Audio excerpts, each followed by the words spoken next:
የዋንጫ ጨዋታ ትናንትና በድምቀት ሲጠበቅ ነበረ። በተለይ ደግሞ ላሚን ያማልን ከኑኖ ሜንዴሽ ብዙዎች ሲጠብቁት የነበረ ፍልሚያ ነው። ክርስቲያኖ ሮናልዶ ወይም አመሻሹ ላይ ያለ ኮከብ ነው። ከአዲሱ ኮከብ ከላሚን ያማል ጋር ምን አይነት እንግዲህ ማን ተጽዕኖ ፈጥሮ ማን አሸንፎ ይወጣል የሚለው ትልቁ ጉዳይ ነበረ። ጨዋታው እንግዲህ አይቤሪያን ደርቢ ይባላል። ስፔን እና የፖርቹጋል ጨዋታ የአይቤሪያ የባረሰላጤ አካባቢ ያሉ ሀገራት ናቸው በጋራ። ለምሳሌ ፖርቹጋል 15% የዚህ የባረሰላጤው ድርሻ አላት። አብዛኛውን ድርሻ ደግሞ የምትይዘው ስፔን ናት እና ሁለቱ ሀገራት በጣም ረጅም የሆነ ትስስር ያላቸው ከአገሪቱ ጋር በተያዘም በጣም ቅርብ የሆኑ ሀገራት ናቸው በድንበር የሚጋሩ። ከዛ በተጨማሪም በእግር ኳሱ ደግሞ በጣም ረጅም ጊዜ ቆየ ባላንጣነት አለ። ጠንካራ ባላንጣነት አለ። በቅርብ ጊዜያት ግን ስፔን የበላይነት ያላት ይመስላል። የመጨረሻ 6 ጨዋታዎችን ብንመለከት ለምሳሌ ፖርቹጋል 2004 ላይ ነው ለመጨረሻ ጊዜ ስፔንን ያሸነፈችው። በጣም ወደ ኋላ ይወስደናል። በእርግጥ በቅርብ ጊዜ ባለም ዋንጫም ተገናኝተው 3-3 የተጠናቀቁ ጨዋታ ክርስቲያኖ ሮናልዶ ሃትሪክ ሰርቶ የሚታወስ አይነት ጨዋታ ነው። ለ41ኛ ጊዜ የአይቤሪያን ደርቢ ተደርጎ ነበር በኔሽንስ ሊግ ፍጻሜ። በትናንትናው ጨዋታ ላይ ግን ጨዋታው በመደበኛው ሰዓት 2-2 ነበር የተጠናቀቀው። በመለያ ምት በጣም ጥሩ የሚባለው አልቫሮ ሞራታ ስቶ ስፔን ተሸንፋለች። በመጨረሻም ኔሽንስ ሊጉን ሁለቱም ቢያሸንፉ ለሁለተኛ ጊዜ ነበር የሚያሸንፉት። ለሁለተኛ ጊዜ ፖርቹጋል አሸንፋለች። እንግዲህ የመጀመሪያው ኔሽንስ ሊግ ያሸነፈችው በክርስቲያኖ ሮናልዶ እየተመራች ፖርቹጋል ነበረች። አሁንም በሱ መሪነት ትናንትና ግብ አስቆጥሯል። እንደሚታወቀው ስፔን በሁለት አጋጣሚዎች ስትመራ ነበረ። ፖርቹጋል በሁለት አጋጣሚዎች ወደ አቻነት መታ ጨዋታው 2-2 ተጠናቆ በመለያ ምቶች የተጠናቀቀ ጨዋታ ነው። ከጨዋታው ጋር በተያያዘ የሚነሱ ብዙ ጉዳዮች አሉ። ከነዚህ መካከል ሳነሳ የነበረው የኑኖ ሜንዴዥ ጉዳይ ነው። በቻምፒየንስ ሊግ ላይ ከፓሪስ ሰን ዠርመን ጋር በጣም ደማቅ የሚባል የውድድር ዘመን ያሳለፈው። እንደሚታወቀው በትልልቅ የሚባሉ የመስመር አጥቂዎች ጋር የተገናኘበት ነበረ። ከአስቶን ቪላ ጨዋታ ጀምሮ ማንሳት እንችላለን። ከዛ በኋላ ከሊቨርፑል ጋር ሲጫወት ሞሐመድ ሳላን ዝም አድርጎት ነበር የወጣው። ከዛ ከሊቨርፑል ጨዋታ በኋላ ደግሞ የቡካዮ ሳካን ፍጥጫ ተመልክተናል። ቡካዮ ሳካ ነው በደንብ መቆጣጠር የቻለ ጥሩ ተጫዋችነቱን አሳይቷል። በፍጻሜውም ጭምር ትልቅ ብቃት ላይ እንዳለ አሁን በሱ ቦታ ላይ በቀይ መስመር ቦታ ላይ ማን ይፎካከሯል ቢባል ስም ለመጥራት እንኳን ትንሽ ያዳግታል። ትናንትናም ያሳየን እሱን ነው። ያማልን የነበራቸው ፍጥጫ ወቅቱ ላይ በቀይ መስመር ቦታ ላይ በጣም ትልቁ ተጫዋች ነው። ያማል ገና ታዳጊ ቢሆንም ግን ሜዳ ላይ ያለው ነገር በደንብ የሚታይ ነው። ትናንትና ኑኖ ሜንዴዝን ከጨዋታው በኋላ ግብ አስቆጥሯል። ሲያጠቃ እንደ ክርስቲያኖ ሮናልዶ ሲከላከል እንደ አሽሊ ኮል ነበረ ብለውታል። በጣም በጥሩ መንገድ ሲከላከል መንገድ ሲጫወት ነበር። አንዳንድ ጊዜ አሰልጣኞች አንዳንድ ታክቲክ አቀራረቦችን ይዘው ሲቀርቡ ምን ያደርጋሉ? በጣም የሚያስቸግር የመስመር አጥቂ ካለ የሚያጠቃ ሌላ ተጫዋች ይመድቡበትና እሱን ለመከላከል ሲል የመስመር አጥቂም ቢሆን መከላከል ስላለበት ትኩረቱ መከላከሉ ላይ ያደርጋል። ኑኖ ሜንዴዝ ግን የመስመር አጥቂ አላስፈልገውም። እሱ ራሱ የመስመር አጥቂም ተከላካይም ሆኖ በጣም ደማቅ ምሽት አሳልፏል። ለሮናልዶ ትናንትና በጉዳት ወጥቷል። ግብ ካስቆጠረ በኋላ 86ኛው ደቂቃ አካባቢ ከጉዳት ከወጣ በኋላ ጨዋታው ሲጠናቀቅ በእንባ ተሞልቶ አስተያየቱን ሲሰጥ ነበረ። በመለያ ምቶችም ላይ አልነበሩ። በመለያ ምት ላይ ቢኖር ከአንዳንድ ያስቆጥራል የሚባል አይነት ነው። ነገር ግን ባይኖርም ፖርቹጋል አሸንፋለች። የፖርቹጋል ብሔራዊ ቡድን የስፔንን ብሔራዊ ቡድን ለቀጣይ ዓመት በሚደረገው የዓለም ዋንጫ ላይ በደንብ የሚጠበቁ አይነት ብሔራዊ ቡድኖች ናቸው። በትልቅ ደረጃ በእድሜ የገፉት እነ ሮናልዶን፣ ከዛ በተጨማሪ ብሩኖ ፈርናንዴዝ ልምድ ያላቸው እነ ሮበን ዲያዥን አይነት ተጫዋቾች አሉ። ከዛ ወጣቶቹ ደግሞ ቅድም እንዳነሳሁት ኑኖ ሜንዴዥ ያለ ገና 22 ዓመቱ ነው። ጆዋ ኔቬሽ ትናንትና የቀይ መስመር ላይ ተሰልፎ ስቃዩን ሲበላ ነበረ በኒኮ ዊሊያምስ። ነገር ግን ይቅርታ በጣም ጥሩ ተጫዋች ነው። በአማካኝ ስፍራ ላይ ያለ ቦታው ነው ትናንትና የተሰለፈው። ቪቲኒያ 25 ዓመቱ ላይ ይገኛል። ብዙ ስሞችን መጥራት እንችላለን። ወጣት እና ራፋኤል ሊያው ገና 25 ዓመቱ ላይ ነው።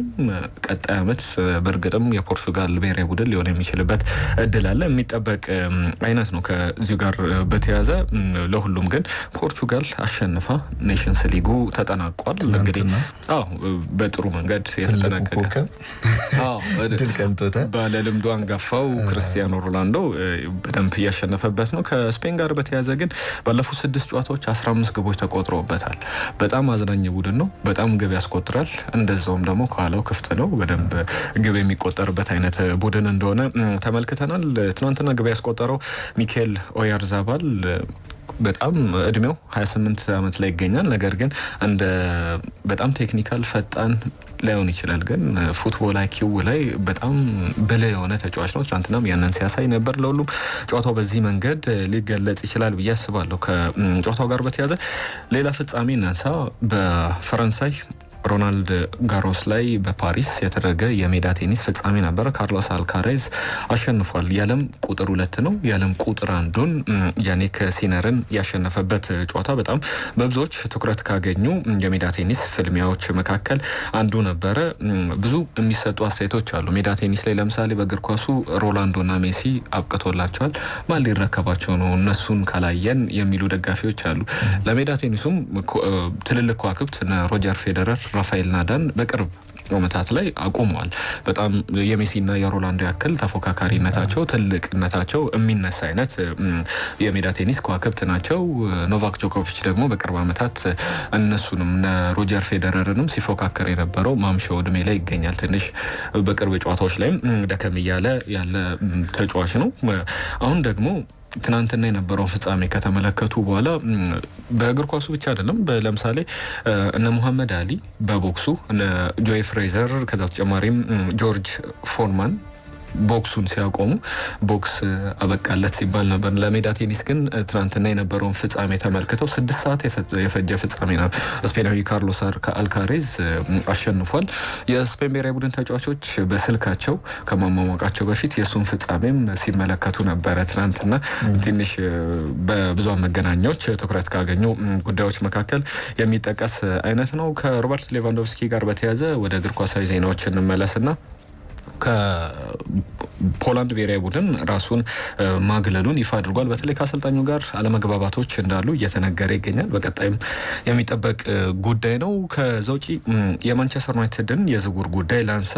አንድሬስ ተር ስቴገን ትናንትና ፈረንሳይና ጀርመን በኔሽንስ ሊግ ለደረጃ ሲጫወቱ ነበረ። 2-0 ፈረንሳይ አሸንፋለች። ኬሊያን ኤምባፔና ማይክል ኦሊሴ ባስቆጠሯቸው ግቦች። በዚህ ጨዋታ ላይ ግን ትናንትና በጣም ብዙ ግቦችን ሲያድን ነበረ ቴር ስቴገን። የባርሰሎና ግብ ጠባቂ ነው። ባርሰሎና ደግሞ እሱን መተካት ይፈልጋል። እድሜው ሄዷል። በተለይ ደግሞ በባርሰሎና ቤት ከ11 ዓመት በላይ 2014 ከመጣ በኋላ 11 ዓመታት አካባቢ ተጫውቷል። ስለዚህ አዲስ ተተኪ አዲስ ፊት የፈለጉ ይመስላል። ባርሰሎናዎች እንዲለቅ ይፈልጋሉ። ነገር ግን ፈላጊ የሚያጣ አይደለም። በጣም ጥሩ ግብ ጠባቂ ነው። በጀርመን ብሔራዊ ቡድን ምናልባት ማኑኤል ኖየር ባይኖር በሱ ደረጃ በጣም ትልቅ ግብ ጠባቂ ይሆናል ሲባል ነበረ። ቲም ቶክ ይዞት የወጣው ዘገባ እንደሚያሳየው ማንቸስተር ዩናይትድ ተጫዋቹን እየፈለገ ከክለቡ ጋር ከባርሰሎና ጋርም ድርድር ማድረግ ይፈልጋል እየተባለ ይገኛል። በተለይ ባርሰሎና ፋይናንሻሊ ገና ስቴብል አልሆነም፣ አልተረጋጋም። ምክንያቱም ደግሞ ከሚነሱበት ጉዳዮች መካከል ለአንዳንድ ተጫዋቾች በጣም ትልቅ ደሞዝ ይከፍላል። እነ ፍራንኪ ዲዮንግ፣ ሮበርት ሌቫንዶቭስኪ፣ አሁን ደግሞ ላሚን ያማል አዲስ ኮንትራት ፈርሟል። አንድሬስ ተር ስቴገንም ትልቅ የደሞዝ ክፍያ ከሚያገኙ ተጫዋቾች መካከል አንዱ ነው። ስለዚህ ደሞዝ መቀነስ የአንዳንድ ክለቦች አሰራር ነው። ለምሳሌ በቼልሲ ቤት ደሞዛቸውን ከዚህ በፊት በጣም 350,000 የሚከፈላቸው ሳምንታዊ ደሞዝን በሌላ ያከፋፈል ሂደት ለምሳሌ በአሳዩት ብቃት ባስቆጠሯቸው የግብ መጠኖች ከፍ እያለ ዝቅ ሊል የሚችል የሚዋዥቅ አይነት የደሞዝ ያከፋፈል ስትራክቸር ያላቸው ክለቦች አሉ። ከነዚህ መካከል ደግሞ ባርሰሎናም ያንን መከተል ይፈልጋል። ትልልቅ ደሞዞችን እየከፈለ መቀጠል የሚችል አይመስልም እና ይህንን ደግሞ ለማድረግ እንደዚህ አይነት እንደ አንድሬስ ተር ስቴገን አይነት ተጫዋቾችን መልቀቅ ይፈልጋል። ለማንቸስተር ዩናይትድ ደጋፊዎች እንግዲህ በጣም በደስታ የሚቀበሉት አይነት ነው። አንድሬ ኦናና ያሳለፈው የውድድር ዘመን የሚታይ የሚጠበቅ ነው። በተለይ በደጋፊዎቹን ያስከፋል። በእግሩ ሲጫወት ከአንድ አማካኝ ያልተናነሰ ሊጫወት ይችላል ይሉታል።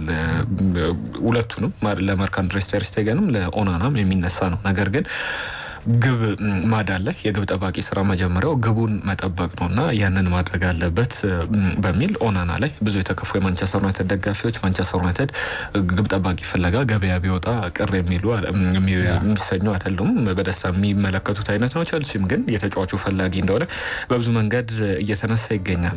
አጥቂ ስፍራ ላይ ቪክተር ኦሲመን የናይጄሪያ አጥቂ በተለይ ከናፖሊ ጋር ሳይስማማ ከተለያየ በኋላ በውሰት ጭራሽ ክለብ የለውም ነበር ከቡድኑ ስብስብ ሰርዘውት እንደነበር ይታወቃል። የዚህ የተጠናቀቀ የውድድር ዘመን ጅማሮ ላይ ከዛ በኋላ ወደ ቱርክ ነበር ያመራው። በጋላታሳራይ በጣም ጥሩ የውድድር ዘመን አሳልፏል። በ30 የሊግ ጨዋታዎች 26 ግቦችን አስቆጥሯል። ጥሩ አጥቂ ነው፣ ምንም የሚደበቅ አይደለም። ነገር ግን በብዙ ክለቦች እየተፈለገ አይገኝም። አንደኛ ትልቅ ደሞዝ የሚጠይቅ ተጫዋች ነው፣ ገና 26 ዓመቱ ላይ ይገኛል። በናፖሊም እንዲመለስ አልተፈለገም። ሳውዲዎች ከአምና ጀምሮ በተደጋጋሚ ሲሞክሩ ነበር። አምናም ከናፖሊ ጋር ተስማምተው ነበረ ደሞዙን ከዛ በተጨማሪ ለናፖሊም የሚጠይቀውን ክፍያ ለመክፈል። አሁንም ከአል ሂላል ጋር ሲነሳ ነበረ ስሙ። አል ሂላልና ናፖሊ ስምነት ላይ ቢደርሱም ቪክተር ኦሲመን ግን ወደ ሳውዲ ፕሮ ሊግ ሄጄ አልጫወትም በሚል ስምነት ላይ አልደረሰም። በቀጣይ ጊዜያት ላይ እንግዲህ የትኛው ክለብ ማረፊያው ሊሆን ይችላል የሚለው የሚጠበቅ ነው። ቸልሲ፣ ማንቸስተር ዩናይትድ፣ አርሰናል በሚል በተደጋጋሚ ስማቸው ይያያዛል። እርግጥ በጣም የተጨበጡ ጉዳዮች የሉም። በዝውውሩ ጉዳይ ላይ ከሚነሱ ጉዳዮች መካከል አንዱ ነው የናይጄሪያዊ መዳረሻው የት ይሆናል። በእርግጥ ጋላታሳራይም ተጫዋቹን በቋሚነት ማስፈረም ይፈልጋል። ተጫዋቹ ግን ልብ ያለው ወደ ፕሪሚየር ሊግ ይመስላል። በእርግጥም ወቅቱ የሱ ነው። እድሜው 26 ነው። ጥሩ ብቃት ላይ ያለበት ጊዜ ላይ እንደመሆኑ ወደዚህ ወደ ፕሪሚየር ሊግ ቢመጣ የበለጠ ራሱን ማሳየት የሚችል ይመስለኛል። ከዛ ውጪ ቦሩሲያ ዶርትመንድን በተመለከተ ትናንትና የጁድ ቤሊንጋምን ወንድም ጆብ ቤሊንጋምን አስፈርሟል። ይፋ የተደረገ ዝውውር ነው። ደግሞ ጄደን ሳንቾን ማስፈረም ይፈልጋል እየተባለ ይገኛል። ስካይ ስፖርት ነው ዘገባውን ይዞት የወጣው። ወደ ማንቸስተር ዩናይትድ ጄደን ሳንቾ ተመልሷል። በባለፈው ሳምንት ሲነገር የነበረ ጉዳይ ነው። ቸልሲ በ25 ሚሊዮን ፓውንድ ጄደን ሳንቾን በውድድር አመቱ በሙሉ ወደዛው እንዲያሳልፍ ማስፈረም ይችል ነበር በቋሚነት። ነገር ግን የቅጣት አንቀጽ ነበረ። እሱን 5 ሚሊዮን ፓውንድ ከፍሎ ቸልሲ ተጫዋቹ ወደ ማንቸስተር ዩናይትድ እንዲመለስ ከአንድ የውድድር ዘመን በኋላ ፈቃደኝነቱን አሳይቶ ተጫዋቹ ወደ ማንቸስተር ዩናይትድ ተመልሷል። አሁን የማንቸስተር ዩናይትድ ንብረት ነው በይፋ። ስለዚህ በቀጣይ ማንቸስተር ዩናይትድ ደግሞ ሊለቃቸው ከሚፈልጉ በክለቡ እንዲቀጥሉ ከማይፈልጉ ተጫዋቾች መካከል አንደኛው ጄደን ሳንቾ ነው። ስለዚህ በቀጣይ ከጄደን ሳንቾ ጋር በተያያዘ በምን መልኩ በክለቡ በማንቸስተር ዩናይትድ ይቀጥላል የሚለው ትልቁ ጥያቄ ነው። ቦሩሲያ ዶርትመንድ ግን እንደሚታወቀው ባለፈው አመት የቻምፒየንስ ሊግ ውድድር ላይ እስከ ፍጻሜ በግማሽ ውድድር ዘመን ከማንቸስተር ዩናይትድ ወደዛ አምርቶ እስከ ፍጻሜ ሲሄድ በጣም ጥሩ ግልጋሎት ሰጥቷል። አሁንም በቋሚነት ተጫዋቹን ማስፈረም ይፈልጋሉ። ነገር ግን በተደጋጋሚ እንደምንለው ደሞዙ ከፍተኛ ነው። ከቸልሲ ጋር ያልተስማማው ደሞዙን ቀንሶ በቸልሲ እንዲቀጥል ተፈልጎ ነው። ነገር ግን እሱ ደሞዜን አላስነካም ብሎ ነው ወደ ማንቸስተር ዩናይትድ የተመለሰው። ዶርትመንድ ይችላል ወይ የሚለው ደሞዙን የሚጠበቅ አይነት ነው። ማንቸስተር ዩናይትድ እስከ 40 ሚሊዮን ፓውንድ ድረስ ካገኘ አይኑን የሚያሽ አይደለም። ምክንያቱም የከሰረበት የሚባል አይነት ዝውውር ነው ማለት እንችላለን። በሚገባው ደረጃ አላገለገለም። 72 ሚሊዮን ፓውንድ አካባቢ የወጣበት ተጫዋች ነው። ከሪያል ማድሪድ ጋር በተያያዘ ከሪቨር ፕሌት ከአርጀንቲና ፍራንኮ ማትሷኑን ማስፈረሙን ይፋ አድርጓል። የተጫዋች የቀጣይ ጊዜ ኮከብ እየተባለ የሚገኝ አይነት ተጫዋች ነው። ከብራይተን ጋርም እየተነሳ ያለ ጉዳይ አለ። ኮሎምፒያኮስ ከግሪክ ሊያስፈርሙት የሚፈልጉት አይነት ተጫዋች እንዳለ እየተነገረ ይገኛል። በቀጣይ ጊዜያት ላይ ከሚጠበቁ ጉዳዮች መካከል አንዱ ነው። ከዛ ውጪ አንድ ጉዳይ ላንሳ። የፕሪሚየር ሊግ የመጀመሪያው ጥቁር ዳኛ አርፏል። በፕሪሚየር ሊጉ ላይ በታሪክ የሚጠቀስ ነው። በተለይ በእንግሊዝ ፕሪሚየር ሊግ ላይ ጥቁሮች ብዙ አልተወከሉም ይባላል። እንዲሁም በቅርብ ጊዜያት ላይ አንዳንድ ሙቭመንቶች ይደረጋሉ። ምክንያቱም የአሰልጣኝ ቡድን አባላቶች ውስጥ ጥቁሮች እንዲካተቱ ጥቁሮች ብቻ አይደለም፣ ለምሳሌ የኤዥያዎች ሊሆን ይችላል። በእንደዚህ ሁሉንም አካታች የሆነ የቡድን ስብስብ የአሰልጣኝ ቡድን አባላት እንዲኖሩ ይፈልጋል። በፕሪሚየር ሊጉም አልቢትሮች ብዙ ጥቁር አልቢትሮችን አንመለከትም። የመጀመሪያው ጥቁር አልቢትር የነበረው እንግዲህ 65 ዓመቱ ላይ ሬኒ ማረፉ ተሰምቷል። በፕሪሚየር ሊጉ ከ300 በላይ ጨዋታዎችን መርቷል። ከ1997 እስከ 2008 የጎርጎሮሳውያኑ ዓመት ድረስ በዚሁ ክለቡ ያሳልፍ የነበረ በዚህ በፕሪሚየር ሊጉ ላይ ጨዋታዎችን ሲመራ የነበረ አልቢተር ነው። ከሊቨርፑል ጋር በተያያዘ ዝውውርን በተመለከተ ፍሎሪያን ቬርዝን የተመለከቱ ጉዳዮች ይወጡ ይገኛሉ። በጣም ረጅም ድርድር እየተደረገ ይገኛል። ፍሎሪያን ቬርዝ በትልቅ ደረጃ ጥሩ ተጫዋች ነው። ከ113 ሚሊዮን ፓውንድ በላይ ሊቨርፑል አቅርቧል። ነገር ግን ያም አልበቃኝም እያለ ይገኛል። ሌቨርኩሰን በቀጣይ ጊዜያት ላይ በደንብ ከሚጠበቁ ጉዳዮች መካከል አንዱ ነው። የአርሰናልን ጉዳይ አንተም ስጠይቀን ነበረ። የቤንያሚን ሼሽኮ ጉዳይ በብዙ መንገድ እየተነሳ ይገኛል። ምናልባት አርሰናል ሁለት አማራጮች አሉት ሚኬል አርቴታ የሚፈልጋቸው። አንደኛው ቪክተር ጎኬሬሽ ነው፣ የስፖርቲንግ ሊዝበን አጥቂ ነው። ቤንያሚን ሼሽኮ ደግሞ አርቢ ላይፕዚግ አጥቂ ነው። የመጨረሻ ውሳኔዎች ግን ወደ ቤንያሚን ሼሽኮ ያመራ ይመስላል። በመጨረሻ ቀናት ላይ ድርድር እየተደረጉ ይገኛሉ። ተጫዋቹም ቢመጣ ምን ያሳድጋል፣ ምን ይጨምራል የሚሉ ጉዳዮች በዝርዝር እየታዩ ይገኛሉ። ሁለቱም ሲነጻጸሩ በእድሜ 5 ዓመት 4 ዓመት ያንሳል ቤንያሚን ሼሽኮ ከቪክተር ጎኬሬሽ። ቪክተር ጎኬሬሽ 27 ዓመቱ ላይ ይገኛል። ነገር ግን የተዋጣለት ግብ አስቆጣሪ ነው። ያ ደግሞ ገና ወጣት እንደመሆኑ በቀጣይ ጊዜያት ላይ ሚኬል አርቴታ እንደሚፈልገው አበጃጅቶ በደንብ ጥሩ አጥቂ ያደርገዋል ተብሎ ይጠበቃል። የመጨረሻ ድርድሮች ግን በሁለቱም በኩል እየተደረገ ይገኛል። አርሰናል የዚህን ዝውውር ያጠናቅቃል ተብሎ ይጠበቃል። ቼልሲም ደግሞ የጊትሰንን ጉዳይ እያጠናቀቀ ይገኛል። ከቦሩሲያ ዶርትመንድ በጥሩ ደረጃ የሚገኝ ጥሩ የመስመር አጥቂ ነው። እሱን ያስፈርማል ተብሎ ይጠበቃል።